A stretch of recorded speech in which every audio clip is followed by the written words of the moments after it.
ராமானுஜதயா பாத்திரம் ஞான வைராகியபூஷணம் ஸ்ரீமத்வேங்கடநாதார்யம் வந்தே வேதாந்த தேசிகம்.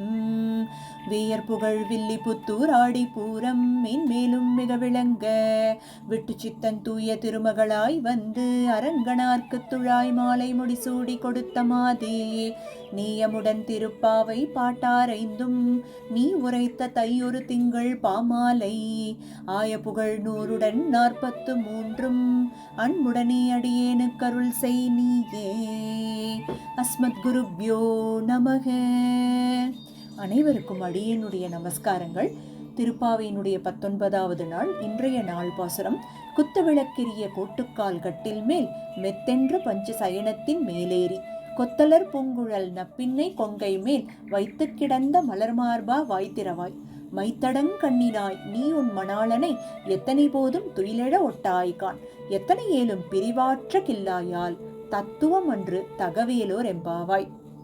அதி ஆச்சரியமான பாசுரங்கள் 18, 19, 20 அனைத்தும் பிராட்டியின் வைபவங்களாக அமையப்பெற்ற பாசுரங்களாக இருக்கு.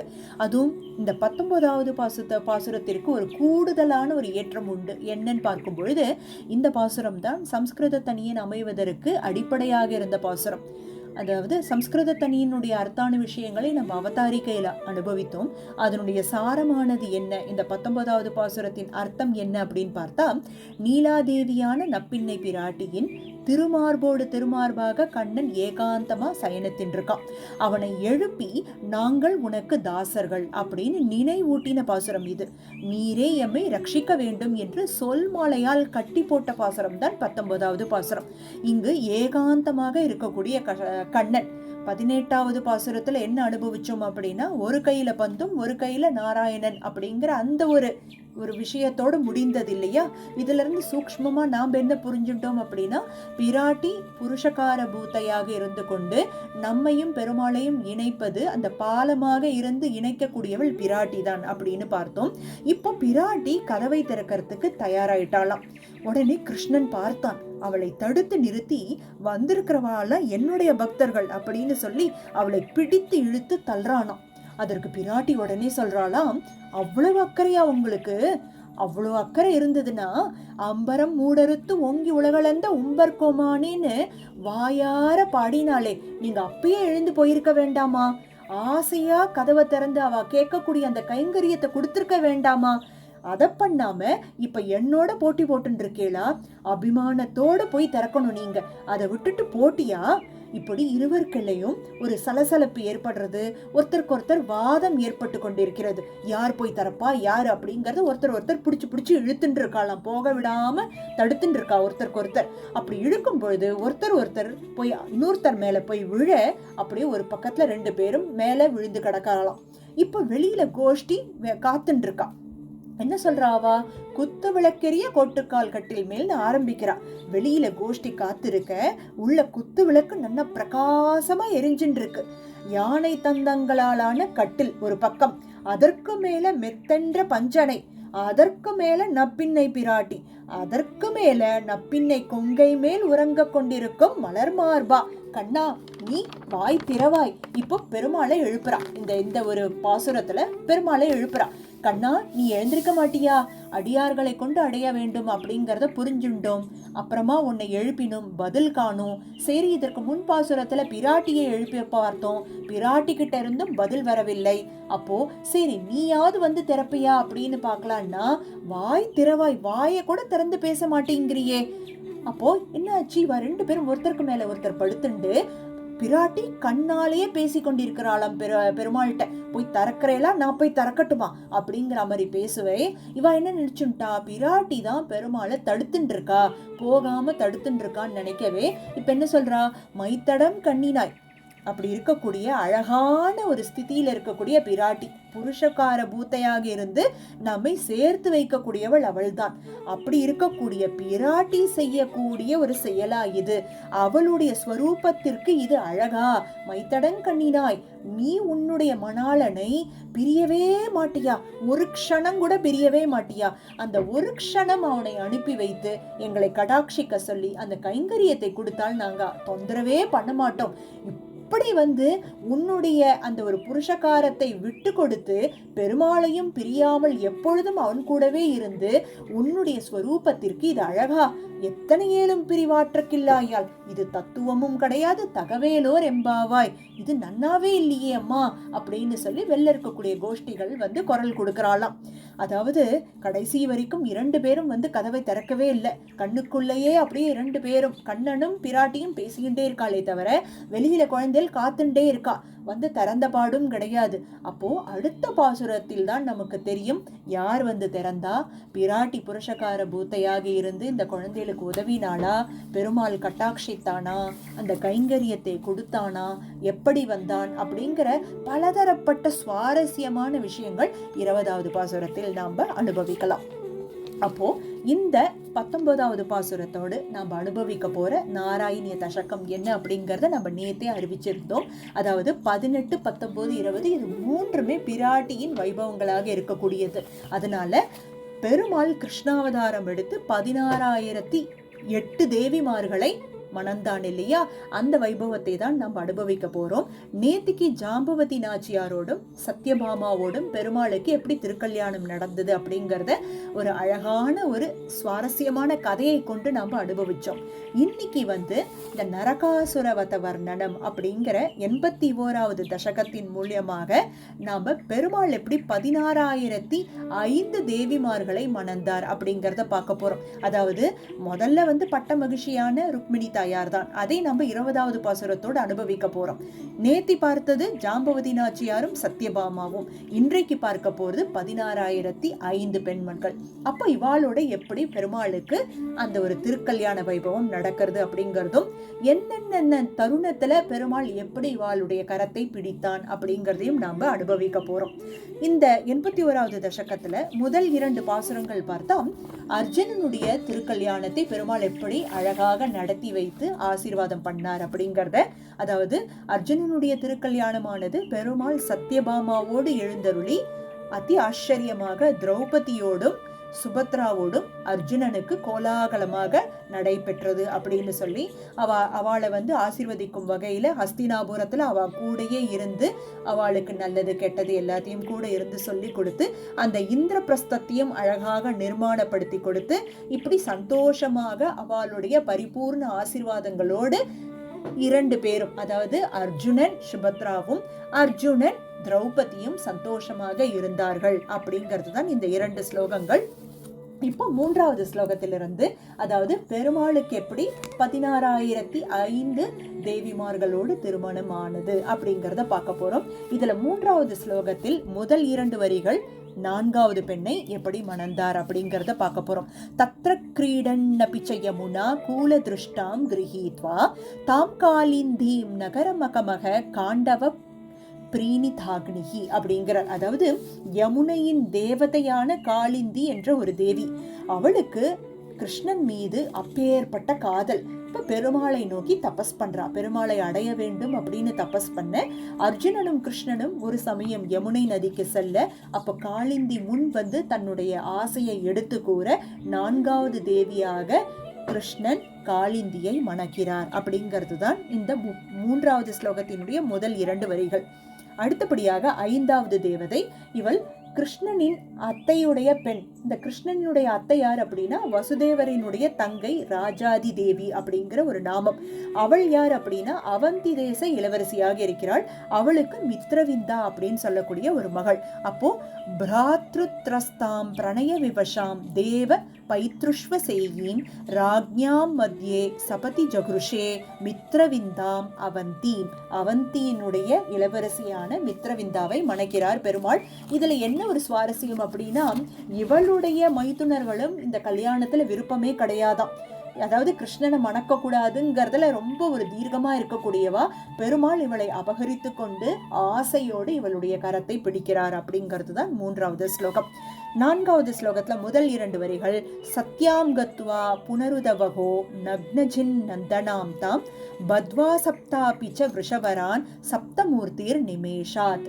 அதாவது நக்னஜித்தின் மகளான சத்யா, இவளை மணக்கிறார் பெருமாள்.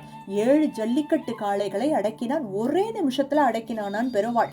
இதுல என்ன சிறப்பு அப்படின்னா, நக்னஜித்தின் மகளான சத்யாவை பாகவதம் ஆழ்வார்கள்லாம் எப்படி அனுபவிக்கிறான்னா நப்பின்னை பிராட்டி அப்படின்னு அனுபவிக்கிற விதமும் உண்டு. இங்க இந்த நாராயணிய தசகத்தில் இவளை சத்யா என்று அனுபவிக்கப்படுகிறது. இப்படி 6வது பெண்ணாவான சத்யாவை மணக்கிறார் பெருமாள். 7வது பெண்ணாக பத்ராம் நாம பிரததுர ததே தேவ சந்தர்தனாத்யாஸ் தத் சோதர்யா வரத பவத சாபி பைத்ருஷ்வசீயி. இந்த பத்ராங்கிறவ யார் அப்படின்னா இவளும் ஒரு அத்தை மகள் தான். ஸ்ருதகீர்த்தி அப்படின்னு சொல்லக்கூடிய தன்னுடைய அத்தை மகளை மணக்கிறார் பெருமாள்.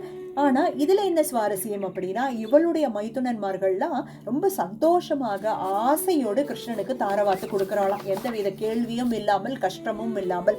இப்படி 7 பெண்களை மணந்து முடிக்கிறார். 8வது பெண்ணாக மதுர தேசத்து இளவரசியான லக்ஷ்மணாவை மணக்கிறார் பெருமாள்.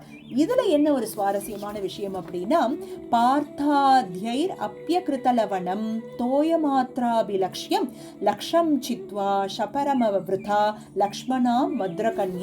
அதாவது பார்த்தாத்யைர் அப்யகிருதலவனம் அப்படின்னா, அந்த ஸ்வயம்வரத்தில் அர்ஜுனன் கூட பங்கேற்கிறான். ஆனா அவனால கூட அந்த சாகசங்களை பண்ணி ஜெயிக்க முடியாத ஒரு விஷயத்தை பெருமாள் தன்னுடைய வீர தீர சாகசங்களை காமிச்சு அப்படிதான் மணக்கிறார் லக்ஷ்மணாவை அப்படின்னு சொல்லி முடிஞ்சிருக்கு. இப்படி 8வது பெண்ணான லக்ஷ்மணாவை மணந்து முடிக்கிறார் அப்படிங்கறதாச்சா. இப்போ அதே ஸ்லோகத்தில் 5வது ஸ்லோகத்தில் கடைசி 2 வரிகள் என்ன சொல்றான்னா, பெருமாள் இந்த 8 திருக்கல்யாணங்கள் முடிந்து சந்தோஷமாக எல்லா பத்னிமார்களையும் நல்ல சந்தோஷமா வச்சுட்டு இருக்காராம். ஆனா எப்பயும் போல இந்திரன் வந்துட்டானாம். அவனுடைய துக்கத்தையும் கஷ்டத்தையும் எடுத்துட்டு பெருமாள்கிட்ட வந்துட்டான். வந்து அவனுடைய இந்த வாட்டி என்ன குற்றம் அப்படின்னா, தனக்கு பௌமாசுரன் அப்படின்னு சொல்லக்கூடிய நரகாசுரனால் வரக்கூடிய கஷ்டங்கள் என்னென்னு பெருமாள்கிட்ட பட்டோலையிட்டு அவன் தன்னுடைய வெண்கொற்ற குடையை எடுத்துன்னு போயிட்டான், தாயின் வைரத்தோடுகளை எடுத்துன்னு போயிட்டான். இப்படி பலதரப்பட்ட விஷயங்கள், என்னுடைய சொத்துக்கள் பலத்தையும் அபகரிச்சுட்டு போயிட்டான், மக்களுக்கும் பல இடையூறுகளை கொடுத்துட்டே இருக்கான் கிருஷ்ணா அப்படின்னு சொல்லி வந்து புலம்ப ஆரம்பிச்சுட்டானா. சரி, பெருமாள் பார்த்தார், சரி இந்த விஷயத்தையும் நம்ம தீர்த்து வைக்க வேண்டும் அப்படிங்கிறதுக்காக 6வது ஸ்லோகத்தில் என்ன பண்றார் பெருமாள், சத்யபாமாவோடு கிருஷ்ணன் கருடன் மேல் அமர்ந்து எதிரியான அந்த நரகாசுரனின் இருக்கக்கூடிய இடத்திற்கு கிளம்புறாராம் பெருமாள். அதுதான் ஸ்மிருதாயாத்தம் பக்ஷி பிரவரமதிரூட ஸ்வமகமோ வகன்னங்கே பாமாம் உபவனமிவராதி பவனம். அழகாக கிளம்பி போறார். இப்போ நரகாசுர வதம் நடக்க போறது. அதாவது நரகாசுரன் வந்து பிராக் ஜோதிஷ மகுருதா அப்படின்னு ஒரு இடம் இருக்கு. பிராக் ஜோதிஷ்னு சொல்லக்கூடிய அந்த இடத்தை பெருமாள் வந்து என்ன பண்றாராம், அதி ஆச்சரியமாக நல்ல ஒரு விளைக்கக்கூடிய ஒரு நிலங்கள்லாம் வரக்கூடிய அந்த ஒரு பரிபூர்ண ஒரு கட்டாட்சத்தோடு சோனிதபுரமாக மாற்றி, அப்புறம் அது மட்டும் இல்லையா, அங்க முரன்கிற ஒரு அசுரனையும் அழிக்கிறாராம் பெருமாள். அதனாலதான் பெருமாளுக்கு முராரிங்கிற ஒரு திருநாமமும் வந்தது. முரஸ்துவாம் பஞ்சாஸ்யோ ஜலதிவன மத்யாதுதபத சச்சக்ரே சக்ரேன பிரதலித ஷிரா மங்ஷு பவதா. தன்னுடைய சக்கராயுதத்தை பிரயோகம் பண்ணி அந்த முராரியை அழித்தார். முரனை அழித்து முராரி ஆனார் பெருமாள். அதற்கு பிறகு சதுர்தந்தைர் தந்தா வலபதி பிரிந்தான சபரம் ரதாங்கேன சித்வா நரகமகரோஸ்தீர்ண நரகம். அந்த நரகாசுரனை அழித்து அவனை நரகம் செல்லாமல் காத்தாராம் பெருமாள். ஏன்னா நரகாசுர வதத்துல ஒரு கவனிக்க வேண்டிய விஷயம் என்னன்னா, தன்னுடைய தாயினுடைய அனுமதி இல்லாமல் இறக்க முடியாது அப்படிங்கிற ஒரு வரத்தை பெற்றிருந்தான் தாயான பூமி தேவி. பூமி தேவிக்கும் வராக பெருமாளுக்கும் பிறக்கக்கூடியவன் தான் நரகாசுரன். ஆனா துர்ச்செயல்கள் கூட சகவாசங்கள் சரியில்லாததுனால பண்ண காரியங்கள் எல்லாமே ஒரு கெட்ட விஷயங்களாகவே இருந்தது. பெருமாள் அவனுக்கும் அந்த இறக்கக்கூடிய தருவாயில அவன் திருந்தி மனசு வருந்தி பெருமாள்கிட்ட அவன் பிரபத்தி பண்ணினதுனால பெருமாள் அவனை மன்னித்து அவனை நரகம் செல்லாமல் காத்தார் அப்படிங்கிறது இந்த 7வது ஸ்லோகத்துல குறிப்பிடப்பட்டிருக்கு. அடுத்தபடியாக பெருமாள் இப்போ நரகாசுரன் அபகரிச்சுன்னு வந்திருக்கக்கூடிய பணங்கள், அந்த நகைகள், பல பெண்கள்னு சொல்றதை விட ஷோடச புன சகஸ்ராணி ஸ்திரீனாம் அப்படின்னு 8வது ஸ்லோகத்துல குறிப்பிடப்பட்டிருக்கு. அதாவது 16,000 பெண்களை சிறைப்படுத்தி வச்சிருக்கான் நரகாசுரனால் சிறைப்பிடிக்கப்பட்ட பெண்கள். இந்த 16,000 இளவரசிகளும் எப்படின்னா கண்ணன் மீது காதல், அப்பேற்பட்ட காதலும் உண்டு. அதே நேரத்துல இப்போ நரகாசுரன் சிறை வைத்ததுனால இனி யார் இவாளுக்கு வாழ்க்கை கொடுப்பா? அப்போ தன் வாழ்க்கையை தொலைத்து நிற்கக்கூடிய பெண்களாகவும் இருந்துட்டா. இப்போ பெருமாள் பார்த்தான், இவாளுக்கும் ஒரு நல்ல கதியை நம்ம கொடுக்க வேண்டாமா அப்படிங்கிறதுக்காக இவா 16,000 பேரையும் அந்த சிறையிலிருந்து விடுவித்து, நீங்க துவாரகாவுக்கு போங்கோ, எனக்கு முடிக்க வேண்டிய சில காரியங்கள்லாம் இருக்கு, நான் முடிச்சுட்டு வரேன்னு சொல்லி முதல்ல அமுச்சுடுறாராம் பெருமாள். 16,000 பெண்களையும் துவாரகாவுக்கு அமுச்சுட்டு அங்க பகதத் அப்படின்னு சொல்லக்கூடிய அந்த நரகாசுரனினுடைய மகனான் அவனுக்கிட்ட அந்த ராஜ்யத்தையும் கொடுத்து அவனுக்கு நல்ல விஷயங்களையும் கற்றுக் கொடுத்து அவனை அருள் பாவித்து அப்புறம் பெருமாள் அங்கிருந்து கிளம்புறார். அது மட்டும் இல்ல, நரகாசுரன் கொள்ளையெடுத்து வச்சிருக்கக்கூடிய பலதரப்பட்ட சொத்துக்கள்லாம் இருக்கு இல்லையா, அந்த விஷயங்கள் எல்லாத்தையும் இப்ப போய் இந்திரன்ட்ட போய் ஒப்படைக்க வேண்டும். பெருமாள் என்ன பண்றார், சத்யபாமாவோடு எழுந்தருளி இந்திரன்ட்ட போய் அனைத்தையும் கொடுக்க, அப்ப சத்யபாமா அங்க அந்த பாரிஜாத்த மலரை பார்த்து ஆசைப்படுறா. இதுதான் 9வது ஸ்லோகத்தில் குறிப்பிடப்பட்டிருக்கு. அந்த பாரிஜாத்த மலரை பார்த்து ஆசைப்பட்டு கேட்க அதை இந்திரன் தர மறுக்கிறான். அப்போ அவனுக்கே உண்டான அந்த கர்வத்தையும் அடக்குகிறார் பெருமாள். இப்ப என்ன பண்றார், 10வது ஸ்லோகத்துல அந்த கல்பத்ரும சத்யபாமா பவனபுவிம் சிருஜன் அப்படின்னா அந்த பாரிஜாத்த மலர், சத்யபாமாவால் ஆசைப்படப்பட்ட அந்த மலரை சத்யபாமாவின் அரண்மனை வாசலில் கருடன் மூலம் நட்ட பின் இப்ப இந்த 16,000 தேவிமார்களை துவாரகாவுக்கு போங்கன்னு சொல்லிட்டார் பெருமாள். அப்போ துவையஷ்ட சாகஸ்ட யோஷாக அப்படின்னா இந்த 16,000 பெண்களுக்கும் ஸ்வீகிருத்ய பிரத்யகாரம் விஹித பகுவபுகு லீலையன் கேலி பேதைஹி. பெருமாள் என்ன பண்ணாராம், 16,000 அரண்மனைகளில் 16,000 வடிவம் எடுத்துக்கொண்டு இந்த 16,000 பெண்களையும் மணக்கிறானான் பெருமாள். ஒவ்வொருத்தரையும் அவளுடைய ஆசைக்காக பரிபூர்ணமாக கரம் பிடிக்கிறான் பெருமாள். இந்த லீலைகளை பார்த்து கொண்டிருக்கக்கூடிய நாரதர் ஆச்சரியான் நாரதாலோகித விவித கதிஸ் தத்ர தத்ராபி கேகே. அட என்ன ஒரு கொடுப்பனை இல்லையா, நாரதர் இந்த கண்கொள்ளா காட்சியை பார்த்து உன்னை சேவித்தார் குருவாயூரப்பா அப்படின்னு சொல்லி இங்க பட்டத்தில் அனுபவிக்கிறார். அதே அந்த கண்கொள்ளா காட்சியும் அந்த அருள் பாவனையும் அடியேனுக்கும் வர வேண்டும் அப்படின்னு சொல்லி பெருமாள்கிட்ட வேண்டிக்கிறார்.